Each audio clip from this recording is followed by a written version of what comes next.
नमस्कार दोस्तों, चलिए जानते हैं उत्तर प्रदेश की फटाफट 50 बड़ी खबरों को सिर्फ 10 मिनट में। लेकिन उससे पहले आप यह वीडियो किस जगह से देख रहे हैं हमें कमेंट में जरूर बताएं।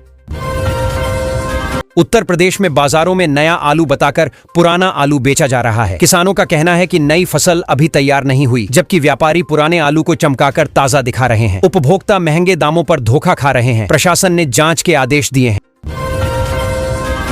मौसम की मेहरबानी से ग्रेटर नोएडा की हवा में फिर ताजगी लौट आई है। हाल की बारिश और ठंडी हवाओं ने प्रदूषण के स्तर को कम किया है। AQI सामान्य श्रेणी में पहुंच गया है, जिससे लोगों को सांस लेने में राहत मिली है और शहर का वातावरण खुशनुमा हो गया है। गाजियाबाद के एक अस्पताल में बेहोश मरीज को इमरजेंसी वार्ड में छोड़कर लाने वाले लोग फरार हो गए। अस्पताल स्टाफ के होश उड़ गए और तुरंत पुलिस को सूचना दी गई। डॉक्टरों ने मरीज का इलाज शुरू किया है। वहीं पुलिस CCTV फुटेज के जरिए आरोपियों की तलाश कर रही है। लखनऊ नगर निगम की टीम ने सहारा सिटी इलाके से 55 आवारा गोवंशीय पशुओं को हटाया। इनमें 24 बछिया, 17 गायें और बाकी बैल शामिल हैं। सभी पशुओं को पकड़कर कांजी हाउस भेजा गया है, जहां उनकी देखभाल और चिकित्सकीय जांच की जा रही है। निगम ने कार्रवाई जारी रखने की बात कही है। गोरखपुर AIIMS में नौकरी दिलाने के नाम पर लाखों की ठगी का मामला सामने आया है। आरोपियों ने फर्जी नियुक्ति पत्र दिखाकर कई लोगों से पैसे वसूले। पीड़ितों की शिकायत पर SSP के निर्देश पर पुलिस ने जांच की और आरोपियों के खिलाफ धोखाधड़ी का मुकदमा दर्ज किया है। अब कफ सिरप केवल डॉक्टर के पर्चे पर ही बेचा जा सकेगा। स्वास्थ्य विभाग ने सभी दवा दुकानदारों को सख्त निर्देश जारी किए हैं। सिरप में इस्तेमाल रसायनों की जांच भी अनिवार्य की गई है। बिना पर्चे बिक्री करने पर लाइसेंस रद्द करने और कार्रवाई की चेतावनी दी गई है। उत्तर प्रदेश सरकार ने विकसित यूपी का मसौदा तैयार करने की प्रक्रिया शुरू की है। इसमें नीति विशेषज्ञों, उद्योग जगत और शिक्षाविदों से सुझाव लिए जाएंगे। सरकार का लक्ष्य 2047 तक प्रदेश की प्रति व्यक्ति आय को 26 लाख रुपए तक पहुंचाना और समग्र विकास मॉडल तैयार करना है। अलीगढ़ में मस्जिद तोड़ने के लिए मजदूर न मिलने पर कमेटी ने काम रोक दिया है। कमेटी ने प्रशासन से सहायता की मांग की है, ताकि तय समय पर ढाने की प्रक्रिया पूरी हो सके। प्रशासन ने सुरक्षा और शांति व्यवस्था बनाए रखने के निर्देश जारी किए हैं। चांदी के दामों में तेजी जारी है। कीमतें हर दिन 1,500 से 2,500 रुपए तक बढ़ रही हैं। अंतर्राष्ट्रीय बाजार में मांग बढ़ने और रुपए की कमजोरी के कारण चांदी ने ऑल टाइम हाई का रिकॉर्ड बना लिया है। निवेशक इसे सुरक्षित विकल्प मानकर खरीद बढ़ा रहे हैं। उत्तर प्रदेश के 30 जिलों में आकाशीय बिजली गिरने की संभावना जताई गई है। मौसम विभाग ने चेतावनी जारी करते हुए कहा कि अगले 24 घंटों में गरज चमक के साथ तेज बारिश हो सकती है। नागरिकों को सुरक्षित स्थानों पर रहने और बिजली से जुड़े उपकरणों से दूरी बनाए रखने की सलाह दी गई है। प्रयागराज में बनने जा रहे रोपवे का अलाइनमेंट बदला गया है। परियोजना के लिए एजेंसी का चयन कर लिया गया है। इस रोपवे परियोजना की अनुमानित लागत 210 करोड़ रुपए है। स्थानीय प्रशासन का उद्देश्य शहर में पर्यटन और परिवहन सुविधा को बेहतर बनाना है। कस्तूरबा गांधी बालिका विद्यालयों में शिक्षा गुणवत्ता सुधारने के लिए सघन औचक निरीक्षण तेज होगा। अधिकारियों की जवाबदेही तय की जाएगी और नियमित निगरानी से स्कूलों में व्यवस्था, पढ़ाई और विद्यार्थियों की सुरक्षा सुनिश्चित होगी। यह पहल शिक्षा स्तर बढ़ाने और मैडचन शिक्षा को सुदृढ़ करने के उद्देश्य से की जा रही है। जनरल कोच यात्रियों के लिए बड़ी खुशखबरी। IRCTC अब रेलवे प्लेटफार्मों पर सस्ते खाने के लिए सेवा काउंटर लगाएगा। इसका उद्देश्य यात्रियों को गुणवत्तापूर्ण और किफायती भोजन उपलब्ध कराना है। इस पहल से आम यात्री समय और पैसे दोनों बचा सकेंगे, खासकर लंबी यात्रा के दौरान। उत्तर प्रदेश में नारी स्वावलंबन को मिला नया बल। मुख्यमंत्री योगी आदित्यनाथ ने राज्य के 15 नए सेवा शक्ति केंद्रों का उद्घाटन किया। इन केंद्रों के माध्यम से महिलाओं को रोजगार, प्रशिक्षण और उद्यमिता में सहायता मिलेगी, जिससे उनके आर्थिक एवं सामाजिक सशक्तिकरण को बढ़ावा मिलेगा। यूपी रोडवेज ने यात्रियों के लिए राहत भरी खबर दी है। ग्रेनो और गाजियाबाद के बीच मिनी बस सेवा शुरू की गई है। इस नई सेवा से बड़ी संख्या में रोजमर्रा के यात्री आसानी और सुलभ परिवहन का लाभ उठा सकेंगे, जिससे यात्रा का समय और खर्च दोनों कम होंगे। कृषि और स्वास्थ्य क्षेत्र में बड़ी क्रांति आने वाली है। 197 शोध परियोजनाओं को मंजूरी मिली है, जिनकी कुल लागत 18 करोड़ रुपए है। ये शोध मिलेट से लेकर दवाओं तक के क्षेत्रों में नई तकनीक और नवाचार लाएंगे, जिससे खेती अधिक लाभकारी और स्वास्थ्य सेवाएं बेहतर होंगी। उत्तर प्रदेश में मिशन शक्ति अभियान के तहत 18,000 वाहनों का चालान किया गया। साथ ही ट्रैफिक नियम उल्लंघन करने वाले वाहनों से काली फिल्म और हूटर हटवाए गए। पुलिस ने सड़क सुरक्षा और नियमों के पालन पर जोर देते हुए अभियान तेज किया, जिससे यातायात सुधार में मदद मिली। गाजियाबाद पुलिस को नया वेपन सिम्युलेटर मिल रहा है, जिससे जवान डिजिटल तरीके से निशाना साधने और हथियार उपयोग की ट्रेनिंग ले सकेंगे। यह तकनीक वास्तविक परिस्थितियों का सिमुलेशन कर सुरक्षा प्रशिक्षण प्रभावी बनाएगी। अधिकारी इसका प्रयोग व्यवहारिक प्रशिक्षण और दक्षता बढ़ाने के लिए करेंगे। तुरंत और नियमित मॉनिटरिंग होगी। साहिबाबाद में तेज आंधी और बारिश के कारण ट्रांस हिंडन इलाके में कई पेड़ गिर गए। इससे सड़कें बंद हो गईं और स्थानीय लोगों को बिजली व पानी की आपूर्ति में बाधा आई। प्रशासन ने राहत व बचाव कार्य शुरू कर दिया है और नागरिकों से सतर्क रहने की अपील की है।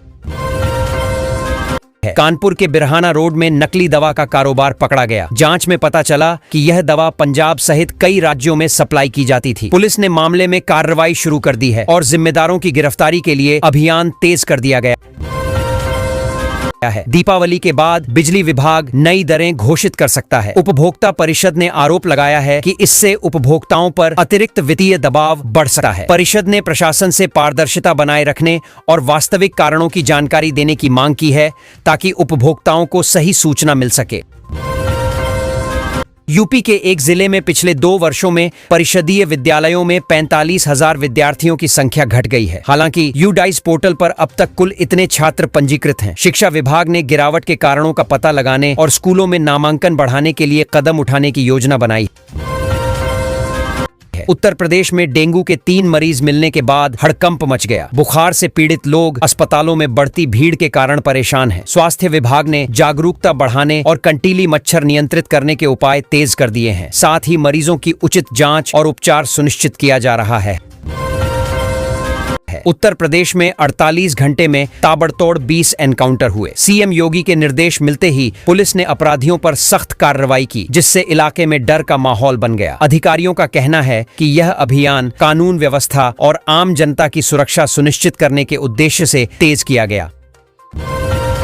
गाजियाबाद में साइबर ठगी के 2 बड़े मामले सामने आए हैं। पहले मामले में एक चार्टर्ड अकाउंटेंट सीए से साइबर ठगों ने 29 लाख रुपए की ठगी की। वहीं दूसरे मामले में एक कारोबारी से 11 लाख रुपए धोखाधड़ी के जरिए ऐंठ लिए गए। पुलिस जांच में जुटी है। उत्तर प्रदेश के छात्र छात्राओं को दिवाली तोहफा मिला है। सरकार ने छात्रवृत्ति की राशि उनके खाते में भेजने का निर्देश दिया है। अधिकारियों के अनुसार निर्धारित तारीख तक स्कॉलरशिप सभी पात्र विद्यार्थियों के बैंक खातों में जमा कर दी जाएगी, जिससे पढ़ाई और अन्य खर्चों में मदद मिलेगी। उत्तर प्रदेश में मुख्यमंत्री योगी के निर्देश पर मिशन शक्ति अभियान चलाया जा रहा है। इस अभियान के तहत अब तक 3,972 लोगों को गिरफ्तार किया गया है। अधिकारियों ने कहा कि अभियान का उद्देश्य अपराधियों और गलत तत्वों पर सख्त कार्रवाई करना है, जिससे प्रदेश में सुरक्षा और कानून व्यवस्था मजबूत बनी रहे। यूपी के एक जिले में तेंदुए के आतंक ने ग्रामीणों में दहशत फैला दी है। वन विभाग ने पकड़ने के लिए पिंजरा लगाया, लेकिन गेट गायब होने से तेंदुआ पकड़ना मुश्किल हो गया। लोगों ने सुरक्षा बढ़ाने की मांग की है और आसपास के क्षेत्र में सतर्क रहने की सलाह दी गई है।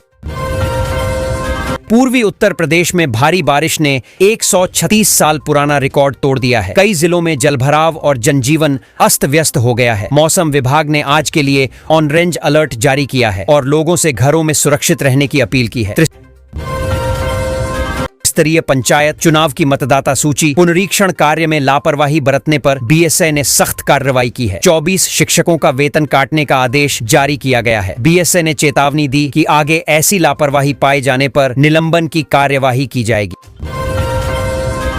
मुख्यमंत्री योगी आदित्यनाथ ने प्रदेश की विकास योजनाओं में बेहतर समन्वय की आवश्यकता पर जोर दिया। उन्होंने अधिकारियों को निर्देश दिया कि योजनाओं के क्रियान्वयन में पारदर्शिता और गति दोनों सुनिश्चित की जाए। योगी ने कहा कि विकास परियोजनाओं से जनता को सीधे लाभ मिलना चाहिए। यूपी में मानसून फिर सक्रिय हो गया है। मौसम विभाग ने नोएडा, गाजियाबाद, लखनऊ, कानपुर और आसपास के जिलों में बारिश और ओलावृष्टि का अलर्ट जारी किया है। अगले 24 घंटों में तेज हवाओं के साथ बारिश की संभावना जताई गई है। लोगों को सतर्क रहने की सलाह दी गई है। सरकार ने गेहूं की न्यूनतम समर्थन मूल्य बढ़ाई है, जिससे किसानों को 39 करोड़ रुपए का फायदा होगा। इसके अलावा सरसों की खेती में भी अच्छा मुनाफा मिलने की संभावना है। एमएसपी बढ़ोतरी से किसानों की आमदनी में सुधार और कृषि क्षेत्र में आर्थिक स्थिरता आएगी। बरेली में फिर इंटरनेट सेवा बंद कर दी गई है। जुमा की नमाज से पहले सुरक्षा के लिए लगभग 8000 पुलिसकर्मी तैनात किए गए हैं। शहर में सीसीटीवी और अन्य कैमरों से निगरानी की जा रही है। प्रशासन का लक्ष्य शांति बनाए रखना और भीड़ नियंत्रण सुनिश्चित करना है। पूर्वी उत्तर प्रदेश में भारी बारिश ने 136 साल पुराना रिकॉर्ड तोड़ दिया है। कई जिलों में जलभराव और जनजीवन अस्त व्यस्त हो गया है। मौसम विभाग ने आज के लिए ऑरेंज अलर्ट जारी किया है और लोगों से घरों में सुरक्षित रहने की अपील की है। स्तरीय पंचायत चुनाव की मतदाता सूची पुनरीक्षण कार्य में लापरवाही बरतने पर बीएसए ने सख्त कार्रवाई की है। 24 शिक्षकों का वेतन काटने का आदेश जारी किया गया है। बीएसए ने चेतावनी दी कि आगे ऐसी लापरवाही पाए जाने पर निलंबन की कार्यवाही की जाएगी।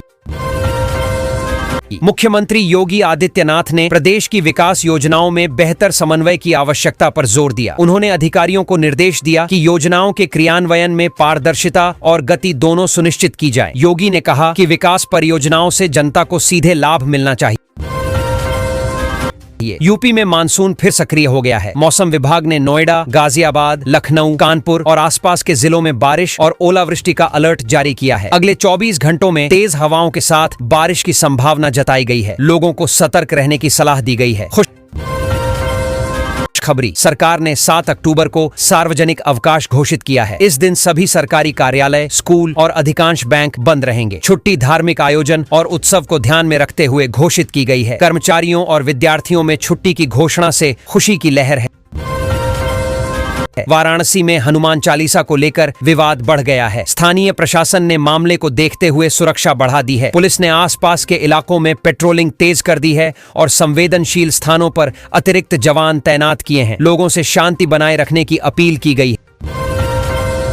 यूपी सरकार ने फ्री राशन पाने वाले लाभार्थियों की जांच तेज कर दी है। प्रारंभिक अनुमान के अनुसार 16 लाख फर्जी राशन कार्ड रद्द किए जा सकते हैं। मुख्यमंत्री योगी आदित्यनाथ ने कहा है कि इस कार्रवाई से वास्तविक जरूरतमंदों को ही लाभ मिलेगा और राशन वितरण में पारदर्शिता सुनिश्चित होगी। पराली जलाने की घटनाओं को रोकने के लिए प्रशासन सख्त हो गया है। जिलाधिकारी ने विशेष उड़न दस्ते बनाकर खेतों में निगरानी बढ़ा दी है। उल्लंघन करने वालों के खिलाफ तत्काल कानूनी कार्रवाई की जाएगी। किसानों को पराली न जलाने और पर्यावरण संरक्षण के प्रति जागरूक रहने की सलाह दी गई है। अखिलेश यादव के निर्देश पर सपा के टिकट दावेदारों का रिपोर्ट कार्ड तैयार किया जाएगा। इस रिपोर्ट कार्ड में दावेदारों की सामाजिक प्रतिबद्धता, जनसेवा और पार्टी के प्रति योगदान का मूल्यांकन किया जाएगा। पार्टी का उद्देश्य योग्य और मेहनती उम्मीदवारों को चुनाव मैदान में उतारना है।